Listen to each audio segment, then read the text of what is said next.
Mercury, I want to talk to you about the undefeated season. And a lot was made about the comments you made, but hey, you backed up what you had to say about the undefeated season. And it turned out to be true, too. You sound like Nostradamus. You predicted right on the head. Yeah. And the rest of them sounded like Kreskin. Yeah. So take us back. Did you guys know what you had there as a team?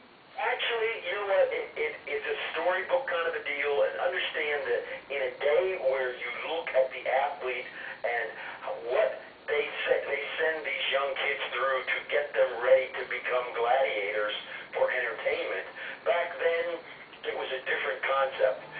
We stunk as a team. I told you, we were 3-10-1 in 1969. George Wilson was the coach. I remember the first meeting that I went to where they had a press conference, and George Wilson got up and he said, "Well, I'm hoping for a 7-7 season."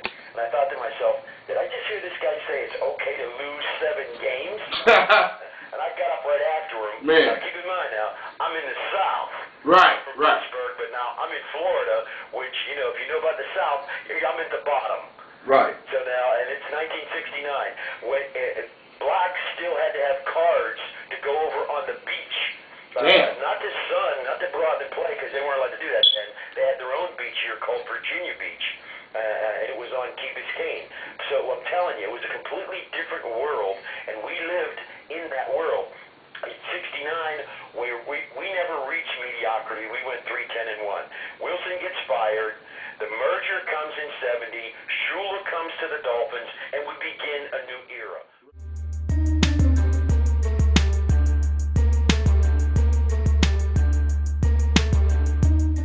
Well, here's some tidbit information you guys may not know. Carol Bloom was the owner of The Rams? Baltimore Colts at Nope. that time. Shula lost in that game. Shula had lost in the game in 1963. He lost in the championship game, and then he lost again in the Super Bowl III against Joe Namath.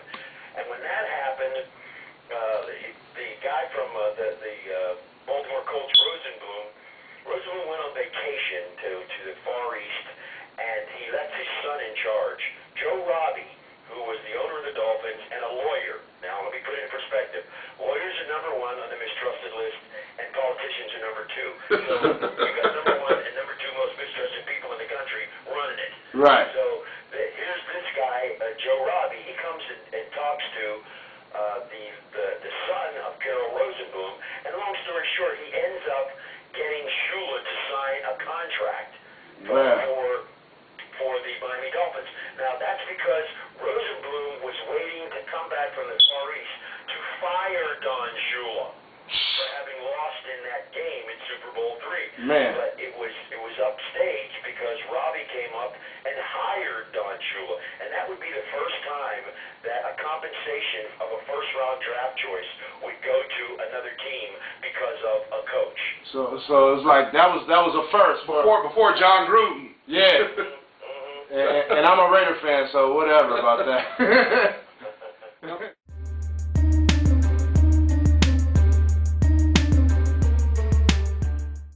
Now, the distinction for transformation is when you go from last place to first place, that's not a good season, that's a transformation. That's right. That happened because Shula came in and he sold these ragtag guys that we were that, hey, if you practice a certain way and you put in extra what you need to do, not during practice, but after practice, you can create a winning edge for your football team. Right. Now, we were moaning and groaning about it.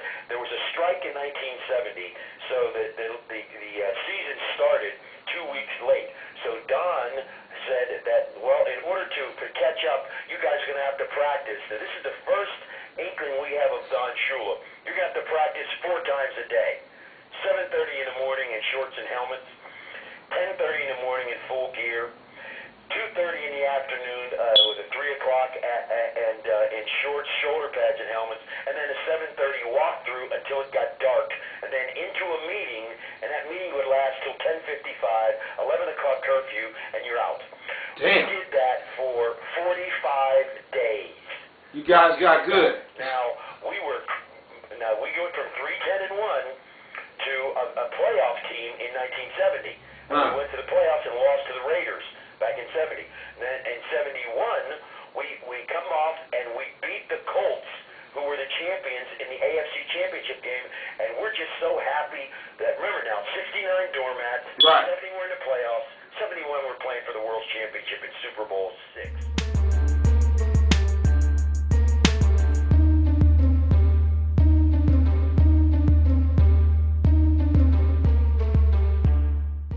We came back that year. Don said he makes us watch the game the first day we came back, and he turns the projector off and he says, now, you see how sick you feel now? You see how sick and sorry you feel now? Well, just think of how sick and sorry you're going to be if you don't go back and redeem yourselves for what you did last year. Right. Then he said, I forgot to tell you, it was just as much my fault as it was yours, because you can't be world champions unless you win all 3 seasons. The regular season, which at that time was 14 games, the playoff season, which is 2, and the Super Bowl, which is 1. So if you're good enough, your season boils down to 1 game. Now, the distinction between us and the Patriots is that they had to win 19 games in 2008 when they lost to the Giants, and the Giants only had to win 1 because the pressure of going unbeaten was so great on them, because that was uncharted territory, and since it hadn't happened before, they had no experience in it. Right. It's like seeing a guy who comes out of a cave and says, hey, you want to ride in a Corvette? And he goes, sure, but he doesn't know what he's getting into.